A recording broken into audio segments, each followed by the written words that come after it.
So she didn't hide in the shadows No. from the people in the opera and the celebrities in Oh the no, spotlight. no. One of the profound contradictions of her life and her aunt Solomea's life was this fact. Both were named Solomea, both were patriotic Ukrainian women, both were kind of feminist in orientation.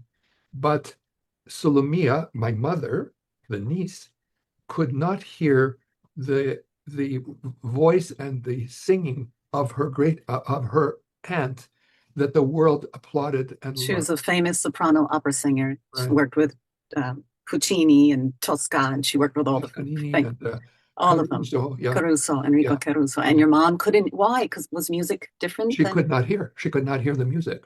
Mm. She could not hear the sound of uh, like my great aunt's voice was her strength as an opera star. It was melodic and it was enchanting, and world audiences were, whenever she performed, she was able to capture world audiences because of the beauty of her voice. But the great irony was that in their relationship, she knew and my mother knew that my mother could not appreciate the great sound of her aunt. Of her voice. But couldn't she feel the vibration? Because often hearing impaired can. Yes. There were later in her life, I used to bring her, and I'll just show you.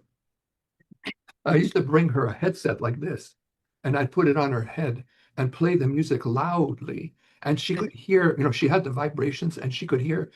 And it was astounding to her to hear, Wow. music, people singing and so on. But that was much later in her life when she was already in her 50s and 60s.